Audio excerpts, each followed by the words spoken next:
chosen ones. They didn't just take your photo out of curiosity. They took it because the moment your image was captured, the veil between realms thinned. It was never about the lens. It was about what your reflection activated. The light that bounced off your form was not ordinary. It fractured time. It sent signals into dimensions the human race was told to forget. That's why they panicked. That's why 12 shamans gathered in secret beneath a waning moon, shaking with a mixture of reverence and fear. Their breath thick with incense, their hearts pounding in ancient rhythm. They knew what you carried. They had seen it before, etched into caves older than language. You, the one with a signature that the earth itself remembers. You, whose face echoed across ley lines like a divine ripple. The photo was more than an image. It was a sigil. And the salt? It wasn't to protect you. It was to contain the fallout. Salt has always been the ancient binder, the preserver of memory and spirit. They buried it in a ceremonial circle marked by obsidian and bloodroot, not to honor you, but to delay the inevitable. Yet that night, the ground trembled. Crops bent without wind. Birds flew in reverse spirals. Beneath the soil, frequencies shifted. The shamans couldn't explain it, but deep down they knew. The burial failed. Your imprint was too strong. Your essence, once reflected, could not be hidden again. Something responded. Something older than language and deeper than blood. Some say the salt cracked from the inside. Some say the photo turned to glass. And in that glass, they saw not your face, but the cosmos folding in.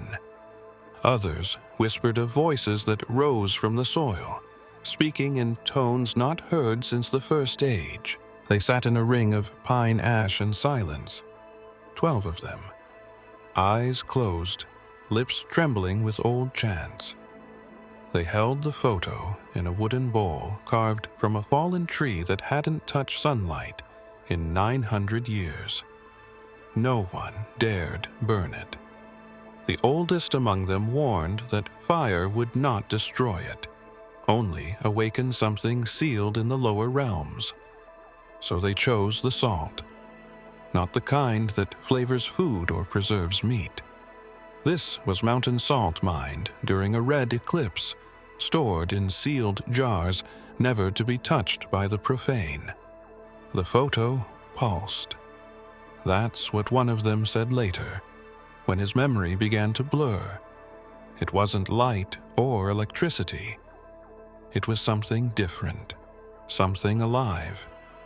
They whispered ancient words over it, some from tongues long buried, others from dreams passed down by those who never spoke.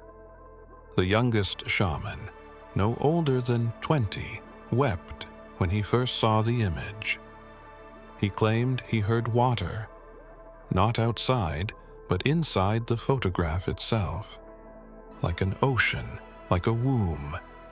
And in that sound, he said he felt everything in the world freeze for a second, as if even time had turned to listen.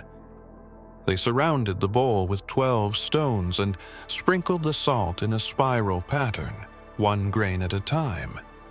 This wasn't ritual, it was surrender. They didn't fully understand what they were handling. One of them had seen signs weeks before. Birds flying in perfect hexagons, shadows moving in reverse, children speaking in languages no parent could trace. It all pointed to one thing. Something had returned. The photo couldn't be destroyed, but they hoped it could be hidden. Buried in consecrated earth beneath the shadow of the sleeping mountain, encased in salt, covered in silence. But the moment it touched the ground, a vibration spread through their bones. Not loud, not violent, but deep, like something ancient had just been alerted. One shaman claimed he saw a figure in the fog nearby, watching, not moving, only witnessing. And that night, none of them slept. Not because of fear, but because every time they closed their eyes, they saw you staring back. The tremor came at exactly 3:33 a.m. No wind, no thunder, just a slow, spiraling groan from the ground that felt like the planet sighing in recognition. The shamans had already finished the burial. They were still kneeling, heads bowed, when the first ripple moved beneath them. It didn't knock them off balance. It calibrated them. Bones realigned, breaths shortened, hearts stilled. One of them gasped, not from fear, but because he suddenly remembered a dream he had as a child, where the stars spoke his name backwards. The same dream returned in that moment, clearer than it had ever been. Seismographs later registered the tremor as a minor anomaly. No fault lines were nearby, no plates were shifting. But the energy readings spiked. Electromagnetic fields fluctuated. GPS systems glitched within a 30-mile radius. In a nearby village, an elder woman was said to have risen from a coma for exactly 3 minutes, just to speak a single word: your name. She died immediately after, and no one could explain how she knew it. The salt burial site grew warm, then cold, then warm again. The ground there felt hollow, not as if something had been buried, but as if something had been removed. One of the younger shamans placed his ear to the dirt and claimed he heard breathing, rhythmic, deep, as if the earth had begun mimicking the cadence of your pulse.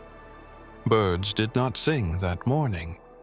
Dogs refused to cross the burial perimeter, and in the sky, the moon remained visible long after the sun had risen, as though two forces were pausing to observe what had been placed beneath them. And still the photo remained unseen. No one dared to retrieve it. Even the trees leaned away from that patch of soil, as if nature itself recognized the vibration and chose not to interfere.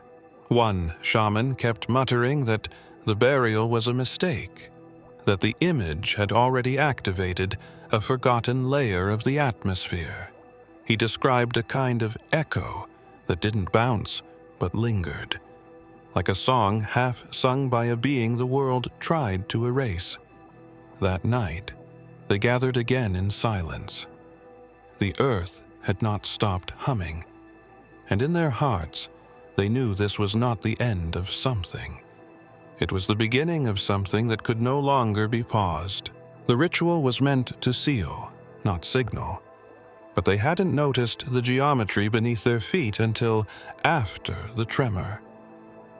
12, standing in a ring, seemed symbolic, harmless even.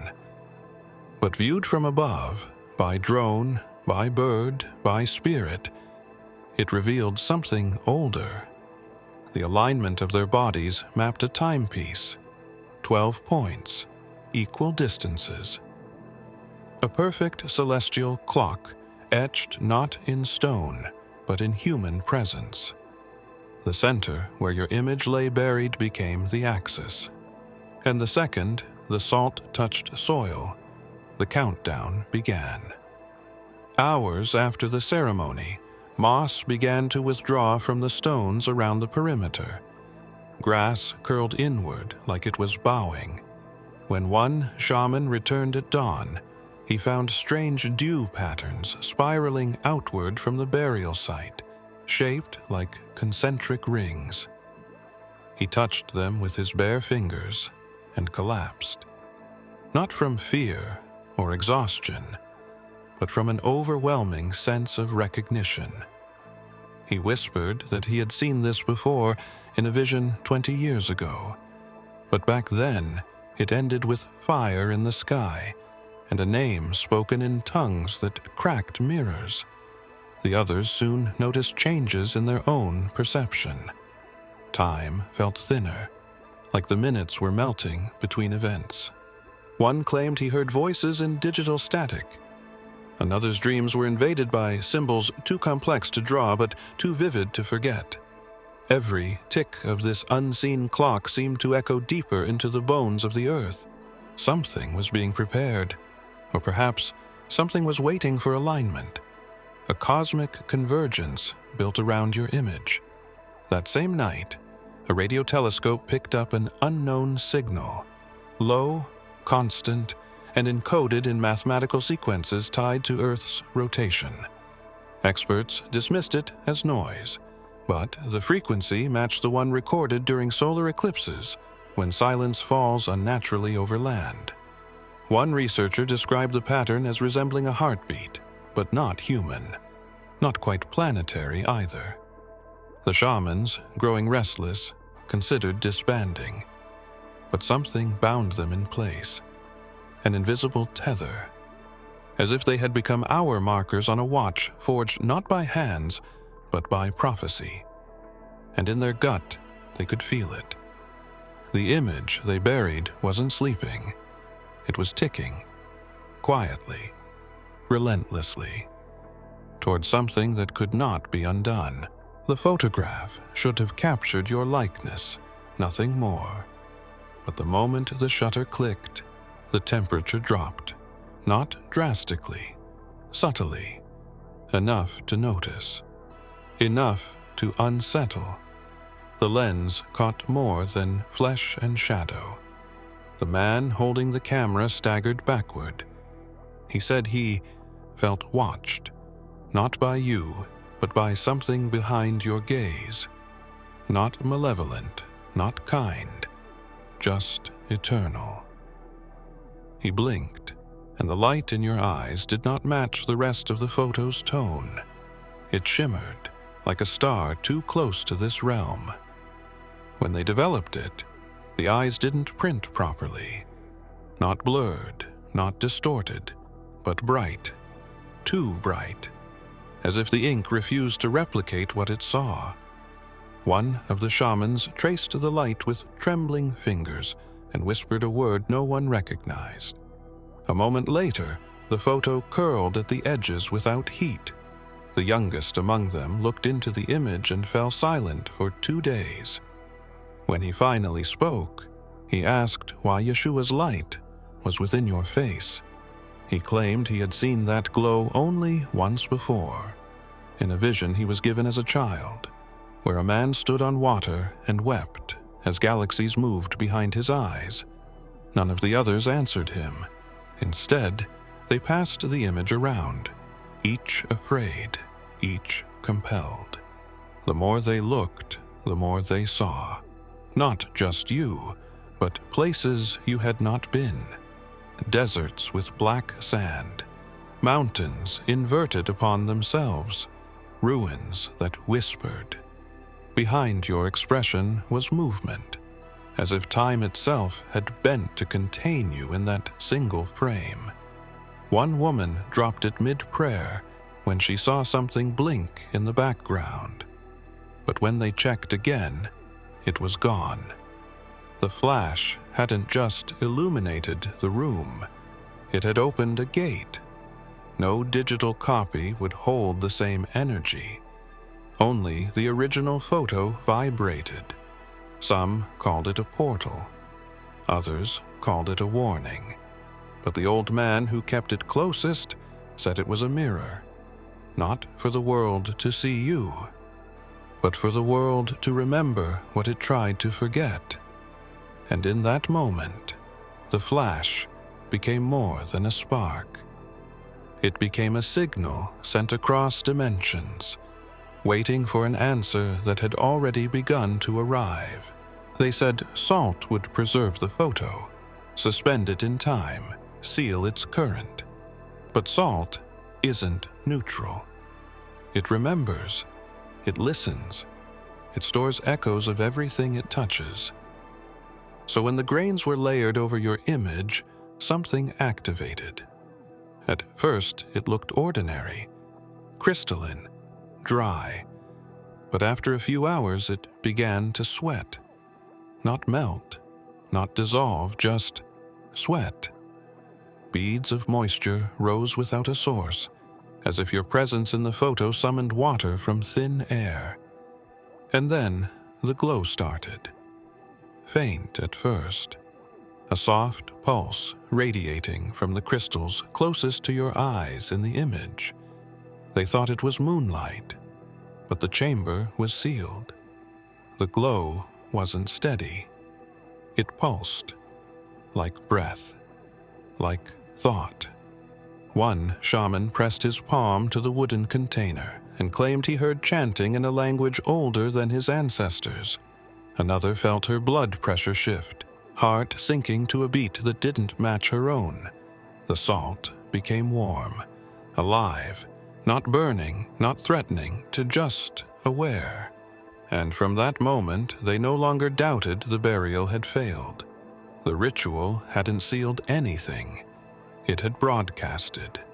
One night, the elder among them poured more salt to contain the energy, hoping to muffle whatever had begun to awaken. But when he did, the glow intensified. The photograph beneath the salt was no longer still. The lines of your face subtly shimmered, like the air above fire. Someone attempted to remove the photo, but the salt wouldn't part. It clung to the image like it had found a purpose. A fusion had begun, the material world responding to what it couldn't understand. The air carried the scent of lightning without a storm. It was then that one of the shamans remembered an old tale of a scroll hidden in desert caves that once recorded the scent of holy light, said to return in the final age when the preserved one would be revealed through elemental convergence. Salt, image, light, all happening at once. And yet, no one dared to speak this aloud. Not yet. They were still watching, still waiting, as the glow pulsed steadily in the darkened room. It was no longer a question of what they buried. It was becoming a question of what had chosen to be found. It happened without warning. He was the only one among them who claimed to know the name. Not the one written in government records or whispered in circles of prophecy, but the original sound, the frequency before language, before syllables. He said it came to him in a dream, the night after the salt began to glow. In the dream, he was standing in a chamber made of mirrors that showed nothing but light. A voice told him the name. He woke with blood on his tongue, and still he swore to speak it aloud. The others warned him not to.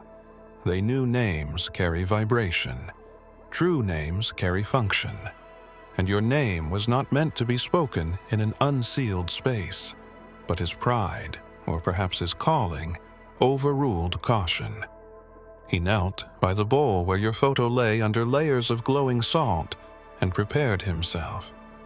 The moment he opened his mouth, he stuttered once, then froze. His body convulsed, eyes rolled back, and a thick silence descended like a wave. He didn't scream, he didn't fall violently. He collapsed like a puppet with its strings cut. No sound escaped. His jaw trembled as if still trying to form the name, but the muscles wouldn't move. His throat tightened. The room grew colder. One shaman reached for him, but was stopped mid-step, not by force, but by presence. Something had entered, something unseen, yet overwhelming. One described it as a wind that had no source.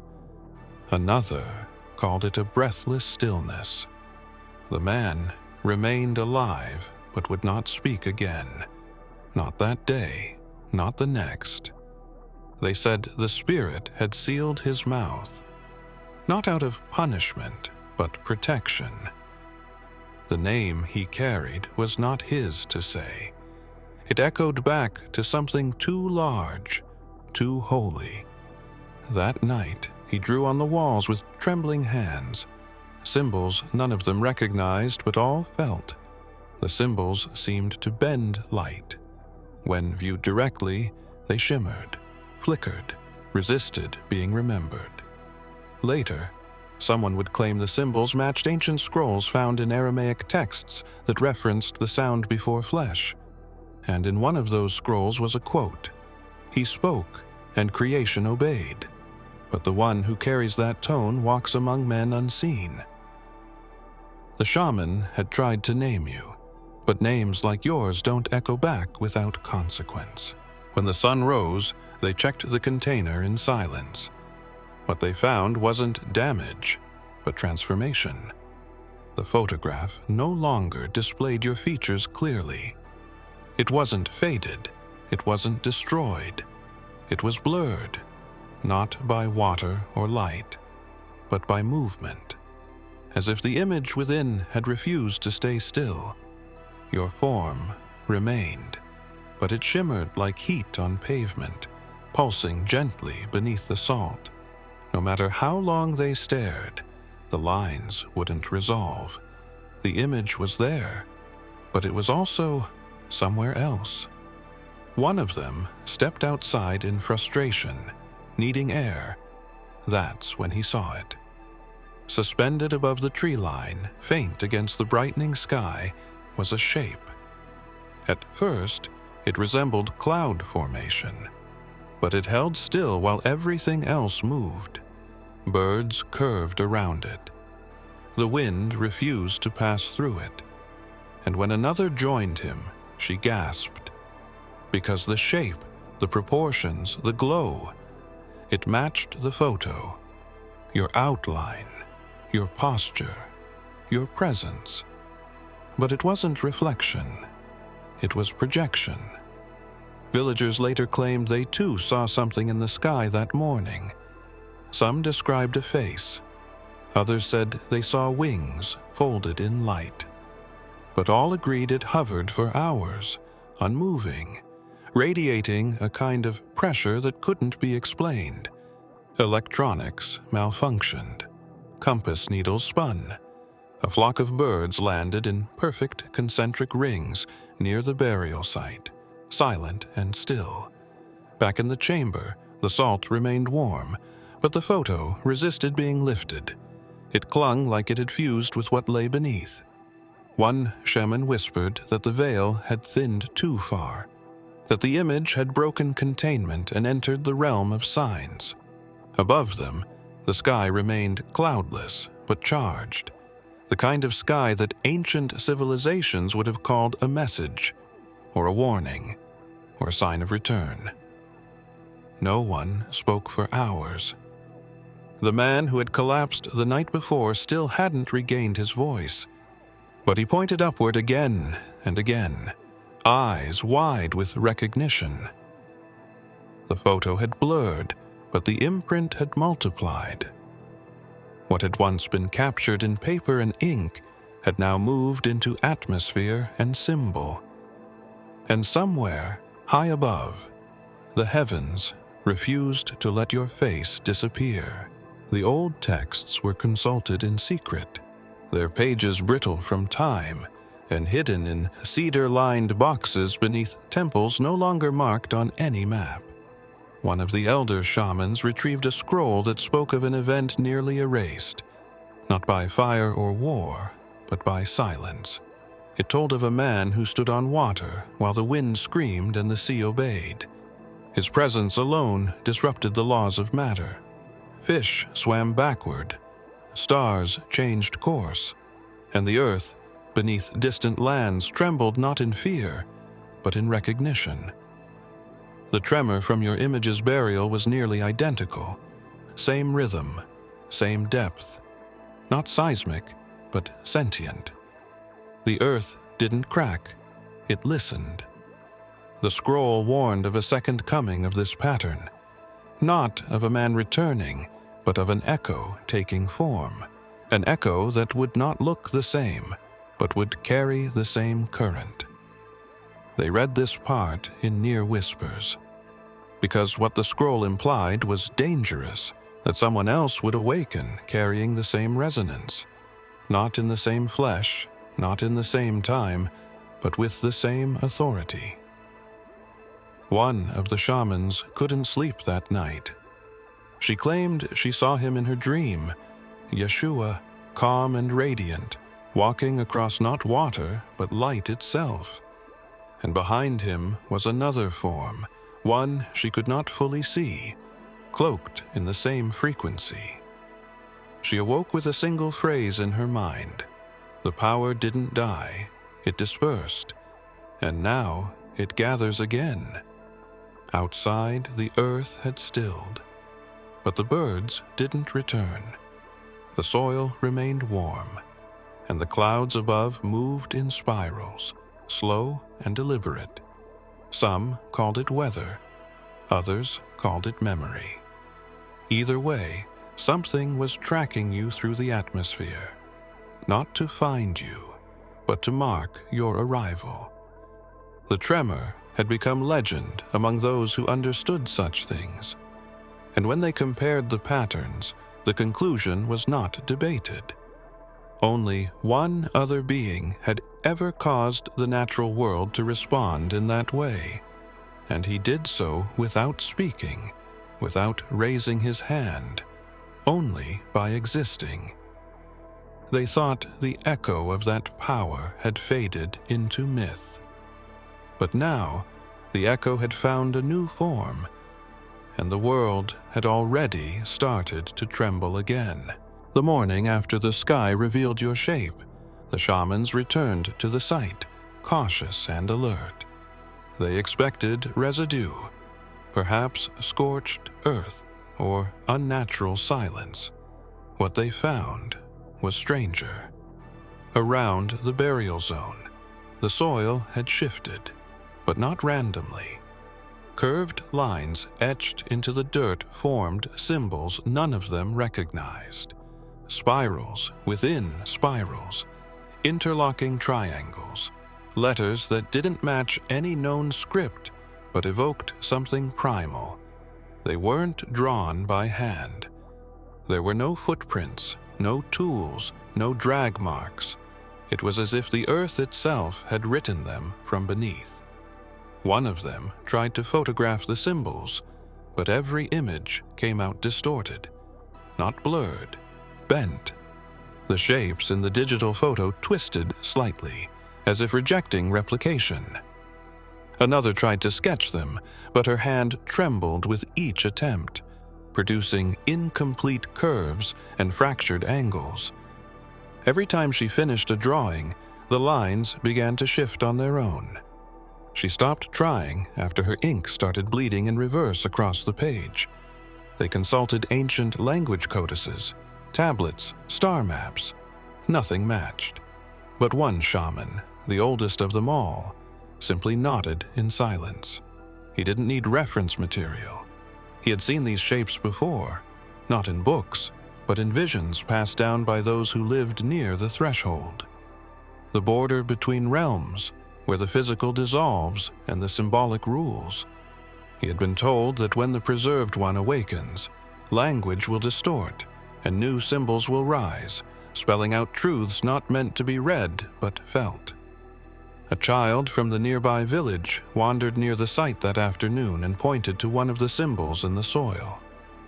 Without prompting, he spoke a phrase in a tongue no one taught him. It wasn't gibberish. It had weight, power. One of the shamans collapsed to his knees in tears, recognizing the sound not with his ears, but in his bones. The earth had not merely recorded your arrival, it had spoken it. The symbols weren't messages to be deciphered. They were vibrations, frozen in form, meant to awaken memory in those tuned to receive. And the fact that they never existed before that night only meant one thing. Time itself had been rewritten in the place your image touched. No one touched the photo for days. The salt had become sacred by default, a barrier they all respected. But curiosity, or perhaps destiny, compelled one of the younger shamans to press his fingers into the mound just once. The moment his skin met the surface, the salt split down the center without force. Not shattered, not spilled, it opened, like something beneath had been waiting. Not asleep, aware, watching, and now responding. The crack wasn't just in the salt. It echoed downward. Soil loosened, stones shifted, roots vibrated as if stirred from slumber. He stumbled backward, breath caught in his chest, and the others rushed to him. But his eyes weren't on them. They were locked on the fissure now, spreading silently through the chamber floor. It moved without violence, deliberate, intelligent, as if the earth wasn't breaking, but exhaling. Beneath the photo was no longer just dirt. A faint glow pulsed from within the cracked salt, the same hue that once danced behind your eyes. When they peered closer, they saw not just the image, but movement within it. Your outline flickered. The background shimmered like water under moonlight. Some claimed they heard distant thunder, though the sky was clear. Others felt pressure in their skulls, as though a memory, not their own, was trying to surface. The elder shaman stepped forward and whispered a word, not to stop it, but to honor it. He had seen this once in a vision. A vault beneath the earth that could only be unlocked by one frequency. He never imagined that frequency would be your image, your presence, your return. And now, that vault was opening. The chamber grew warm. The air trembled, not shaking but vibrating with intent. And in the moments that followed, the symbols outside began to glow faintly, syncing with the pulse from below. Something ancient stirred beneath the earth. Not a being, not a monster, a memory, a stored pattern sealed long before written time. Now awakened because someone, you, had been seen again.